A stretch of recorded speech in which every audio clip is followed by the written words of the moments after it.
Tamzari yang video puna po channel si mai kari ahan maktada tharam noksari yang video kai puna po ngasi video sta yam tentat na thamjarake mayam da madudi kai na kanda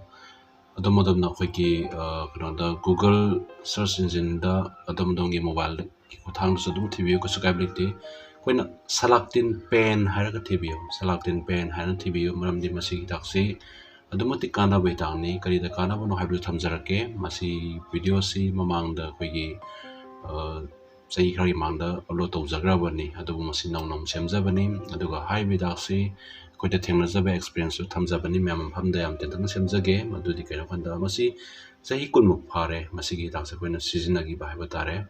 chahi kunmuk phare masi daksa koina sijinakhiba madudi kaina sinabna kana eikhoida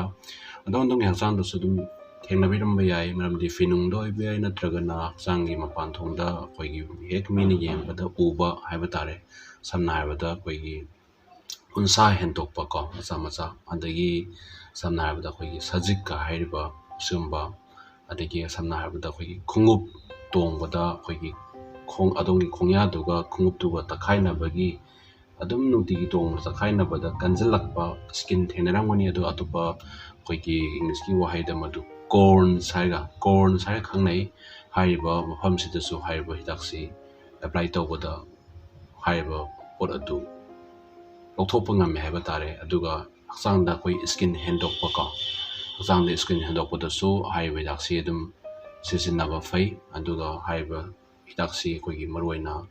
sajik hakchangda thongba sajik se kutta thongbe maida thongbe natraga hakchangi ani jaga thongjanu hai bottle dokpe ai adu haiba hidakse koina chahi kun mukphare sinagi ba haije koi khongna thongba matamda khongya koi gi khong sa manga dugi mathak thong bai tare yam apik pambu ma thong bada hai pot sinagi bani adu hai bedaksi adum matik phaba yamna kana ba hidak oigi adu hai bi matam da hidaksi yam drabada kaino pi gi have tare akhoi gi hidaksi mamal ji lupa 30 traung da phangi kun gi manung da legi bai tare adu hoji ki matam da di hidaksi adum matik 1 mg da si ubiri se mayamna lupa chahung ko control da bi ba mai leire chahung ko ni pan pi ba leire wari ni hidak di chapti manaba adu rate se company yoli ba company duna hidaksi mamal je khitang dan khenara adum yoli aduna adom dongi anakpa koi chemist have tare pharmacy da dum changbiraga haiba hidaksi the EB je salaktin pen by bottle of 10 ml haije koi india da the one bijari je company ne 1 mg ga thari je company de le matam lupa chawng control de phangi delivery lupa kamanga yauraga gana piri ko samai to na phangi adubo mayam thamjari ba masi kai mangi thamjari na kanda akhoi gi hangsang na thokpa skin hendokpa adi khong da ji corn hairiba khong ya gi makhara kanjal lagi skin thengnabi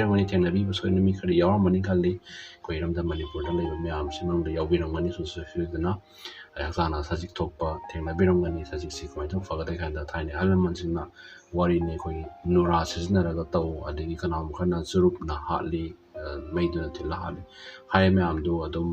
chongkhalakpa adum hai mayam dum santokpa thengnabiramgani adu hai basing sida koina salaktin pen si sahi kun phare matam da koi sinagi baje adu hoji ki yengna ode hai ber rate si lupa chong control do ki rate ta range da leire si dakse matam da koi sinaba si lupa 30 traunga gi chang da sinagi bani sai kun phare haina thamjari base an hai bi dakse sina yeng bio maram ni basi kai mang thamjari na kana koi ki adom thokpa koi chang da sai thongba andagi skin hendokpa adi sang nungai daba mina yeng da fajadaba su oiba dum pot mayam du komaina hatlage habdi matang da mani thamjari marang kai ma khanda mayam nu simba posi thengna biramba adom cha da thengna bi bolem targa di madu nungai daba pot du masi hidaksi te biraga hai masi hidaksi sijna biraga hai basin du lauthokpa mangan ma kukan be haiba tare ado eikhoida sijinakhiba kamaina sijinakhiba kanda khong da koi sajik thong matam sijinakhiba na koi gi ising asab ji lumbu sara ko koi gi nunda wa khong ham ma leidana ko khong ham to matung da khong da pajana sam tho matung da hai posida koina nungum ma tappa dum ya ma ham jin jaga je tak thoga hai ba surrounding ji hen to on da bida hai ri ma ham ji khata da koi gi taina ba hapirakani magi kayani koi stick hapakani plastic ki adu mong yaw sigi manung sida highway stick to sinabiraga hidaksi taibigadamni adu highway hidaksi sinamatan lusi yam section sijinabiyo adu sinaningba leitaragadi haijabani ko aduga amaramda adomna high post sinaba yai or yade natragana atotokpa doctor gi haibet tang afaina prescription yaurga natraga doctor haibet tana nimba leraga zutana biyo masi dakse ei thamjai mose kaigina kana koi social media da sigumba program ama semaga hekta thamakpa haibasi kana makhana reaction lakpen complain tokpa kana makhana nungai tabe adubu thamjai basi isada sijinakhiba khoina sinakhiba thengnaba pot du kana bu sumaina leibani haibaduma thamjabani aduga adomna sekemba sinani bataraga so mamangda khoida lakhiba wahangda kok mathakta thongba pot sajik tusu hatpa yabra hai adugo hoi ai gi mai da su thungba yawre sajik se adu ai apply tawi doctor tanai doctor tanar matung doctor na si je kari no haibadu eje khangtokpa hana si pot se kari no yam pikna thongbane kari pot no haije khangtokpa hana doctor na namda namakon na pain khot le yeng matungda pot se kan tattawi masi ta de maji hai pot se sajik ni kopne se khange khang matungda khoina su dum hangi highway tak sinaba yakadra hangi hanga matungda highway yaksi sijinaba haibtare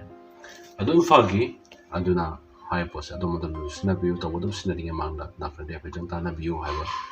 waisai jarga highway daksi selecting pen kobani google da juthi biu adomgi anakpa chemist da jurim chapiraga highway daksi yaubra hangbiraga si sinabiu haiba thamjaningi aduga adom pambani sinataba hidak mayam su lerangani market ta available oiba cost ta thoi mayam ji isi bahola kom pen khai makan mayam phangi aduga khoina khwaidigi hen nuaiba sinagibda yam thuna phagiba nonini homida haiba phamsi clear oiba phabangam haibtare haiba salaktin pen haiba sima sinabada kaibu leitabra haibadu thamjaraga matangsa ngi bi puna phamkana kurum sare